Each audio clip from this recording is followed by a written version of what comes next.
یو ملګري تپوس کړی دی چې یاره جي زړه ته مې مختلف قسم وسوسې راځي، دې څه حکم دی؟ ما زه کتونکو ته به هم ووایو، د دې خبر به ورته ورکړو، ځکه ډېرو خلکو زړونو کې دا سوال خو لکه یا یې تپوس نه یې کړی یا یې معلومات نه یې کړی، نو دې وجې نه هغوی په شش و پنج کې مبتلا یې چې یاره څه وکړو. نو حضرت عبدالله بن مسعود رضی الله عنه نه روایت دی چې نبی علیه صلات وسلام نه یو صاحب تپوس وکړو چې یاره زما زړه ته د کفر او د شرک او د فسق او فجور مختلف قسم وسوسې راځي، د دې څه حکم دی؟ نبی علیه صلات وسلام ورته وفرمایل ذاک محض الایمان، د دغه وسوسو راتلل دا بعینه ایمان دی.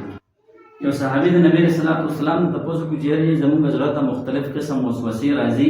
او بعضې وسوسې داسې دي چې هغه مونږ په ژبه باندې بیانولی هم نه شو،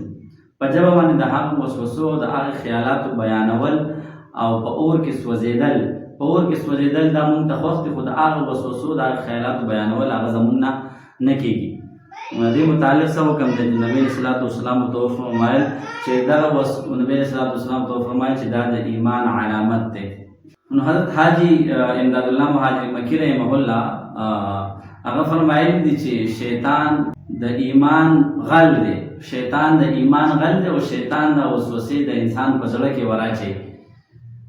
نو هر کله چې شیطان یو زړه ته ور داخليږي او زړه ته ورځي، نو په دغه زړه کې ایمان پروت دی، ځکه دا شیطان دغه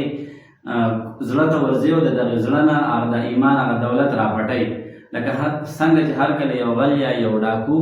هغه کور ته ډاکې له ورځي، هغه کور ته غلا له ورځي چې په کوم کور کې مال او دولت وي، هغه ته پته چې دې کور کې مال او دولت شته، دې ځای کې پروت دی،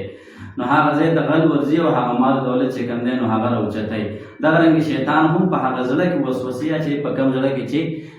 ایمان موجود وي.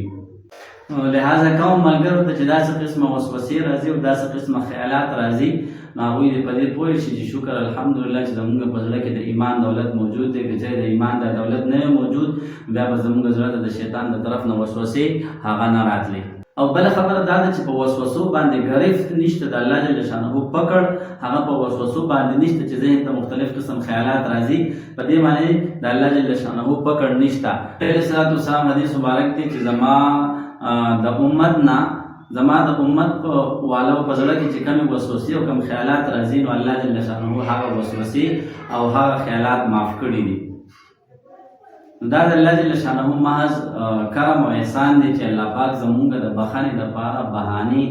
هغه لټوي او الله پاک زمونږ بخښنه کوي. نو که چېرې داسې قسمه وسوسې یا خیالات ذهن ته راځي یا زړه ته راځي، نو په هغې پکړ نشته، پریشانه کېږئ مه، خو تر څو پورې چې په هغه وسوسو او په هغه خیالاتو عمل ونه شي. که فرض که ذهن ته او زړه ته چې کوم دی د ګناه وسوسه راځي او ته بیا هغه ګناه وکړې، نو بیا به د الله جل شانه د طرف نه په هغې پکړ کېږي. او که چېرې صرف وسوسه راځي او خیال راځي او په هغې عمل نه دی شوی، نو بیا د الله جل شانه د طرف نه